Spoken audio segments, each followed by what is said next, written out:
logikanya orang yang memiliki izin belum tentu dia tidak melanggar. Ya, betul. Bisa jadi dia melanggar. Betul. KIA, pelanggaran KIA itu sanksinya pidana. Kalau pelanggaran terhadap perizinan berusaha itu sanksi administrasi. Sumber daya ikan di kita itu sebagian besar itu udah rusak. Kenapa? Tidak terjaga. Tidak terjaganya kenapa? Adanya kegiatan penangkapan secara ilegal yang dilakukan oleh pelaku-pelaku usaha yang tidak bertanggung jawab.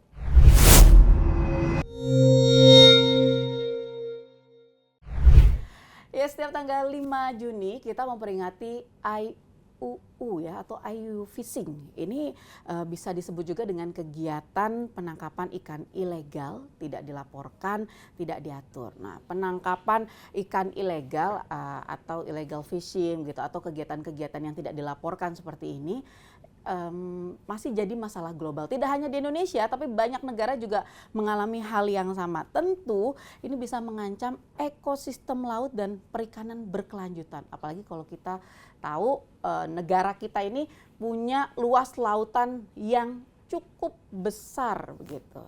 Nah, jadi bagaimanakah kemudian kita menjaga kekayaan alam yang dimiliki tanah air kita di Indonesia ini, termasuk juga bagaimana kemudian sistem pemantauan kapal perikanan dalam mengawal penangkapan ikan terukur di WPPNRI atau Wilayah Pengelolaan Perikanan Negara Republik Indonesia. Saya sudah duduk bareng dengan Direktur Pengawasan Sumber Daya Perikanan dari Kementerian Kelautan dan Perikanan Republik Indonesia, Bapak Khalid Yusuf. Khalid, apa kabar? Kabar baik, Mbak. Kemarin udah habis potong kambing ya? Iya. Nggak bisa potong ikan ya? Bisa. Oh, bisa juga ya. Tapi banyak Pak, kegiatan-kegiatan kemarin selama liburan, atau masih tetap ngawasin laut kita, ikan-ikan kita? Masih. Jadi kita itu tiap 24 jam itu tanpa henti-hentinya kita melakukan pengawasan. Dan itu tugas dari Direktur Pengawasan Operasi Armada, Pak Saiful, dan saya sebagai pengendali pengawas perikanannya. Pengawasannya terus dilakukan, mau tanggalnya merah, tanggalnya hitam. Iya, betul. Nggak pengaruh ya Pak? Pak, tapi menarik Pak, beberapa waktu yang lalu kan Pak Menteri itu sempat sampaikan nih, kalau bicara soal kegiatan-kegiatan ilegal ya Pak, seperti penangkapan ikan dan lain sebagainya. Itu ternyata aktivitas penangkapan ikan ilegal begitu ya, itu nggak dilakukan cuma dari kapal-kapal luar gitu ya, tapi dari kapal dalam negeri juga. Nah, kalau catatannya Pak Khalid sendiri, berapa banyak sih Pak yang udah ketahuan begitu melakukan aktivitas ilegal di perairan kita? Ya, jadi gini, nanti itu dilengkapi oleh Pak Direktur POA ya, bahwa kegiatan penangkapan secara ilegal di Indonesia itu masih banyak ya, masih banyak. Baik itu yang dilakukan oleh KIA, kapal ikan asing, ataupun juga oleh kapal ikan Indonesia, KII. Dan tentunya itu di Direktorat POA itu aktivitas yang di laut itu dipantau 24 jam tanpa henti-hentinya itu. Ya, dan memang kalau kita berbicara tentang penangkapan ikan ilegal itu tidak pernah berhenti, karena setiap saat itu manusia itu pasti ada aja pikirannya, ya kan, berpikir yang baik ya tidak banyak, tetapi yang berpikir yang tidak baik juga terbilang banyak juga. Buktinya begitu banyak pelanggaran yang yang terjadi di WPPNRI kita. Pak, ya. Kalau yang dibilang aktivitas ilegal itu memang sebenarnya apa aja sih Pak? Apakah pada saat mereka menangkap ikan di lautnya tanpa izin itu dibilang ilegal atau apa begitu? Jadi pertama kita bicara dulu dari aktivitasnya ya. Nah, kegiatan penangkapan ikan itu bisa disebut ilegal apabila dia tidak memiliki izin. Itu yang namanya illegal fishing. Terus tidak tercatat, unreported. Ya, kemudian unregulated, regulated tadi yang tanpa izin itu ya. tidak memiliki regulasi sama sekali. Jadi semua itu kegiatan ilegal ya kan? Dan kalau kita melihat bahwa dari ukuran banyaknya kapal yang memiliki perizinan di Indonesia itu tidak lebih dari 14 ribuan aja ya. Ya kan, 7 ribuan yang memiliki izin pusat, sisanya itu izin daerah. Ya kan? Dan kita berupaya bahwa terhadap pelanggaran-pelanggaran kapal yang melakukan kegiatan penangkapan ikan itu secara kontinu kita berikan kesadaran kepada mereka untuk supaya taat. Ya kan, yang dari ilegal menjadi legal, yang tidak tercatat menjadi tercatat, yang tidak mengikuti prosedur regulasi menjadi mengikuti prosedur. Pak Khalid tadi bilang nih pengawasan dilakukan 24 jam gitu ya setiap hari. Kalau Pak Khalid sendiri itu memang melakukan pengawasannya hanya khusus untuk yang di laut aja begitu? Apa aja yang diawasi sih Pak begitu sejauh ini hasil pengawasannya itu, terus setelah itu apa yang dilakukan begitu? Oke, jadi lagi-lagi kita kan bicara penangkapan itu kan ada 3 ya, apa namanya kegiatan pengawasan itu ada 3 dari before, ya kan, kemudian ada wild fishing itu di tempatnya Pak Direktur POA. Melakukan kegiatan pengawasan secara kontinu, pergerakan kapal perikanan yang ada di laut, itu di wild fishing namanya, di tugasnya tempatnya Pak Saiful. Kalau saya di before, sebelum melakukan kegiatan penangkapan itu kami lakukan pemeriksaan, terutama terhadap masalah kapal itu dia harus punya SLO. Syarat untuk menerbitkan SLO pasti dia harus punya SPKP. Kalau tanpa ada SPK, SPKP itu surat SKAT, surat keterangan aktivitasi transmitter, SKAT ya. Jadi sebelum dia punya SLO dia harus punya SKAT dulu. Ya kan, seperti itu. Dan mekanisme perizinan lainnya. Baru dilakukan kegiatan penangkapan. Itu bagi yang legal. Kalau yang tidak legal itu tidak pernah mengikuti prosedur seperti itu. Kemudian di wild fishingnya itu ada di tempatnya Pak Saiful. Semua kegiatan aktivitas di laut itu dilakukan oleh Pak Saiful. Saya di before-nya, di after-nya, di pelabuhan. Begitu kapal melakukan kegiatan penangkapan ikan, kan dia akan masuk ke pelabuhan. Nah, kegiatan di pelabuhan itu kami akan periksa juga. Yang dipalkannya, pembongkarannya, sampai ke distribusinya, itu kita lakukan kegiatan pengawasannya. Jadi saya dari hulu sama hilirnya. Yang di tengah-tengahnya ini tugasnya Pak Saiful. Bapak di awal dan di akhir gitu ya. Itu Pak suka kelepasan nggak? Misal begini, di awal lolos nih dia dari pemeriksaan. Ternyata di akhir kalau atau misalnya baru mau jalan, udah nggak bisa lewat nih dari pengawasannya Pak Khalid. Ya, jadi gini, logikanya orang yang memiliki izin belum tentu dia tidak melanggar. Betul. Bisa jadi dia melanggar. Betul. Saya ambil contoh di darat, orang yang memiliki surat izin mengemudi dan punya surat BPKB, STNK dan lain sebagainya. Ya kan? Dia kan lengkap ini kan? Belum tentu dia tidak melanggar. Bisa saja dia menerobos jalur busway. Nah, di laut pun seperti itu. Bisa jadi dia sudah punya SLO, punya CP, SIKPI, punya SLO, SPB-nya ada, lengkap semua.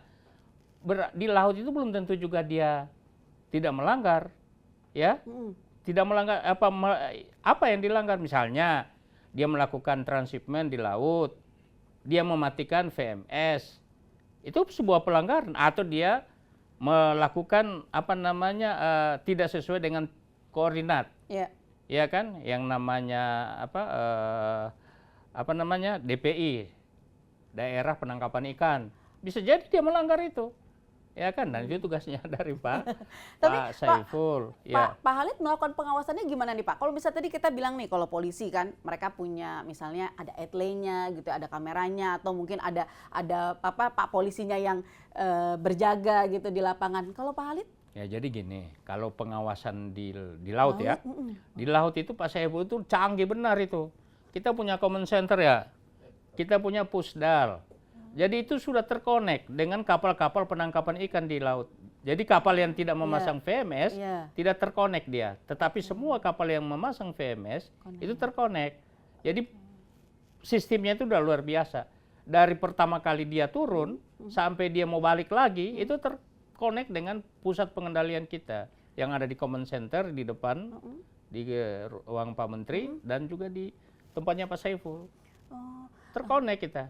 Nanti Pak Khalid dari situ kemudian kan di darat. Iya, kalau ada pelanggaran itu bisa disampaikan. Misalnya di laut dia melakukan transshipment, ya kan? Kemudian dia pelanggaran DPI, daerah penangkapan ikan.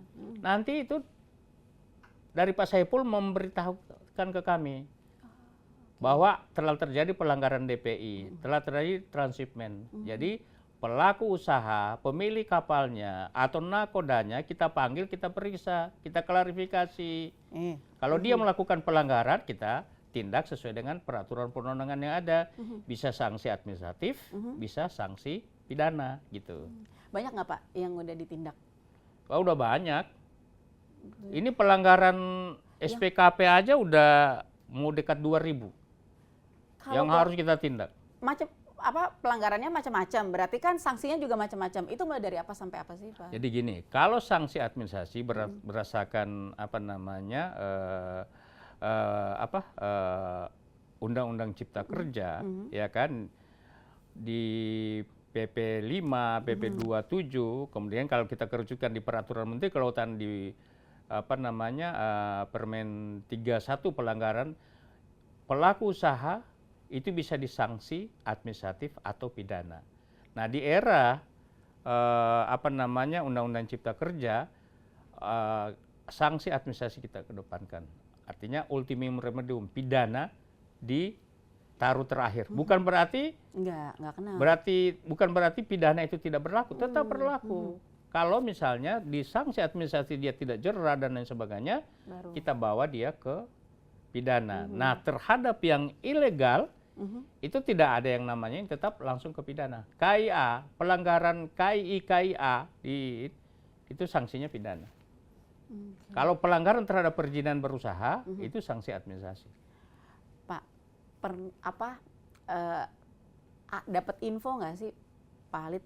Apa sih Pak yang menyebabkan mereka kemudian tergoda untuk melakukan pelanggaran?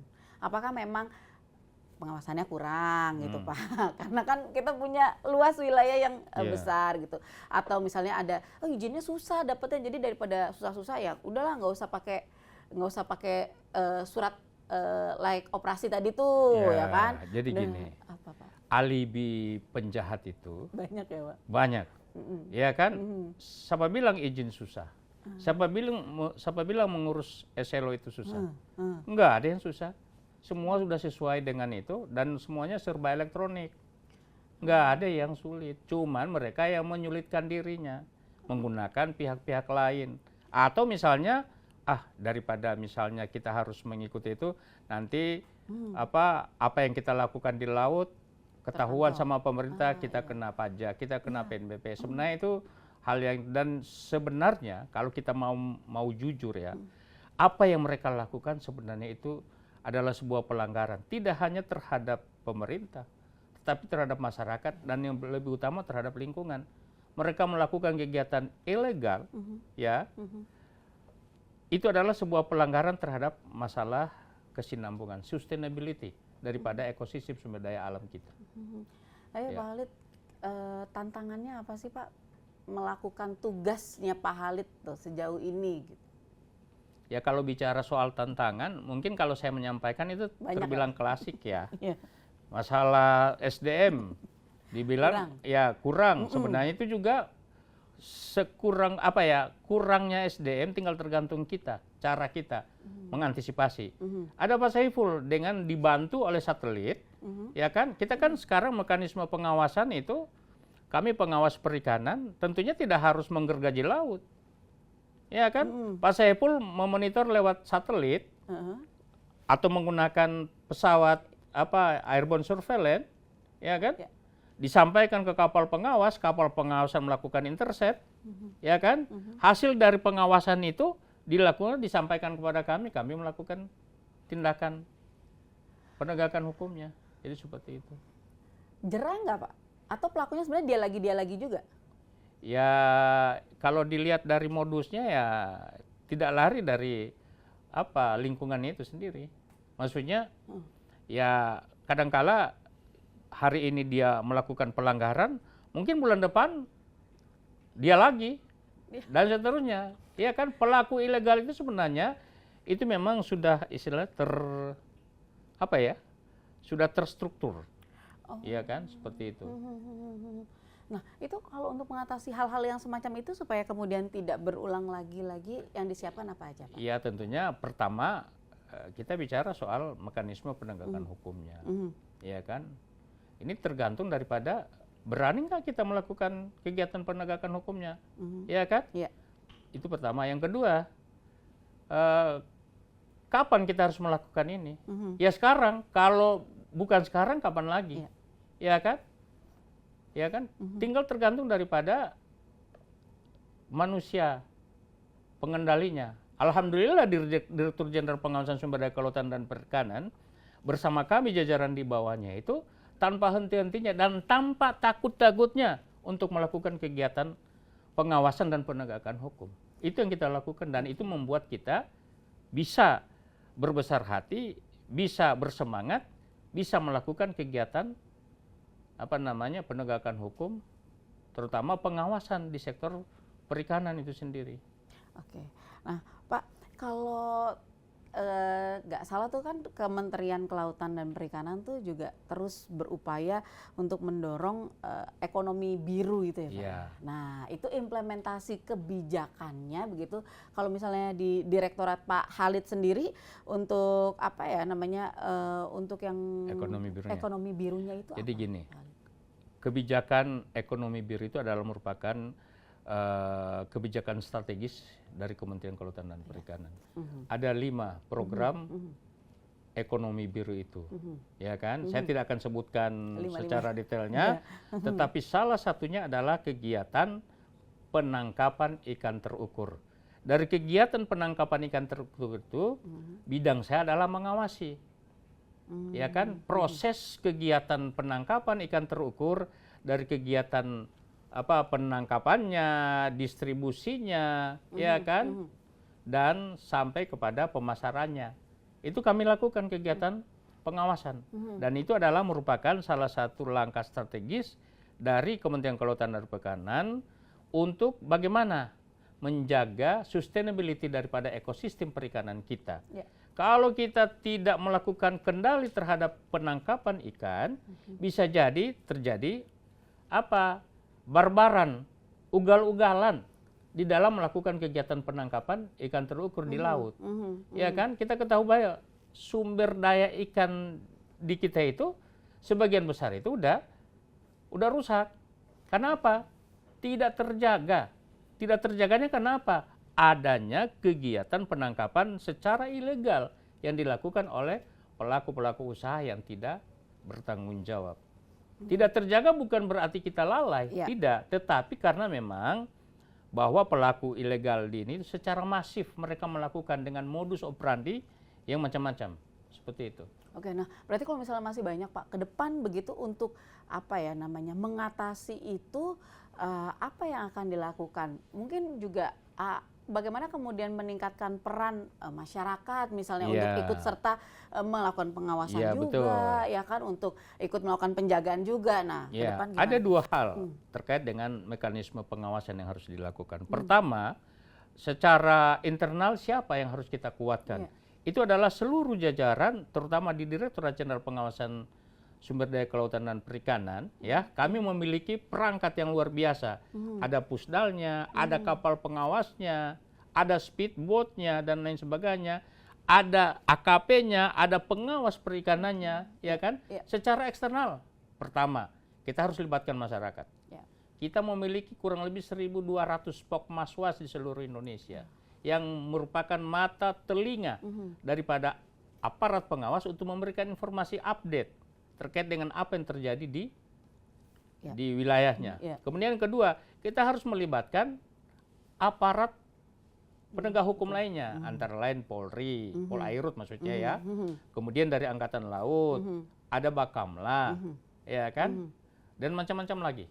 Aparat penegak hukum yang bisa memberikan kontribusi besar terhadap masalah pengawasan di sektor perikanan. Memang substansinya berdasarkan Undang-Undang 31 2004 ya, sebagaimana telah dirubah dengan Undang-Undang 45 tahun 2029, bahwa ya yang namanya pengawasan perikanan, ya pengawasan perikanan itu menjadi tugas dan fungsi daripada pengawas perikanan itu sendiri. Kita ada permennya, ya kan, Peraturan Menteri Kelautan dan Perikanan, kalau nggak salah di 47 ya, tahun 2000 udah lupa tahunnya, 2007 ya, 2019 maksudnya. Kemudian kita memiliki juga perangkat lainnya yang bisa memberikan kontribusi besar terhadap pengawasan perikanan itu sendiri. Berarti nanti itu yang akan dioptimalkan, dioptimalkan ya Pak? Harmonisasi dari semua itu ya, Pak Khalid. Nah Pak Khalid, tapi di momen ini kemudian Pak, yang jadi catatan dari Pak Khalid, terus harapannya ke depan nih Pak, supaya ya sektor kelautan dan perikanan kita tuh optimal lah, karena kan penyumbang juga, salah satu penyumbang APBN, ya kan, penyumbang pendapatan untuk negara kita nih. Pak Khalid, gimana Pak? Jadi gini, khusus itu kan salah satu strategi di ekonomi biru kan. Di penangkapan ikan terukur itu ada target penerimaan negara bukan pajak yang digenjot oleh Kementerian Kelautan dan Perikanan. Setiap tahun itu ada target yang harus dicapai oleh teman-teman di di Direktorat Jenderal Perikanan Tangkap. Ya tahun ini kita 1,2 T yang ditarget, ya kan. Semestinya kalau kita mau optimal 1,2 itu terlalu kecil. Bisa lebih besar. Bisa lebih besar kalau memang tidak ada kendala-kendala lain yang menghalangi, ya. Tetapi ya begitulah. Tadi seperti yang saya sampaikan, yang di IUUF itu yang tidak terdata, tidak tercatat, ya kan, yang tidak memenuhi regulasi. Sebenarnya kalau kita lihat, kita optimalkan potensi yang ada di laut itu sebenarnya lebih dari itu. Cuma kita tentunya secara step by step, ya kan, dengan sumber daya yang ada, itu kita lakukan demi memenuhi apa yang menjadi harapan besar. Tidak hanya harapan dari Kementerian Kelautan dan Perikanan, tetapi harapan dari masyarakat seluruh Indonesia, khususnya masyarakat nelayan yang harus kita utamakan dari aspek kesejahteraannya. Itu mungkin. Oke, Pak Khalid, makasih sudah ngobrol-ngobrol di Pro 3 Siniar. Sukses selalu, jangan lelah untuk melakukan pengawasan. Betul. Ya kan Pak, karena kita punya wilayah yang sangat luas begitu, betul. Dan sedetik kita mengerlingkan mata kita, ya kan, sejuta kejahatan akan terjadi. Waduh, berarti nggak boleh ditutup itu matanya. Tidak akan pernah kita menutup mata atau tidur sedetik pun. Karena kalau tidak, ya penjarahan di laut itu semakin besar. Semangat buat Pak Khalid. Semangat ya, sama-sama. Terima kasih Pak Khalid.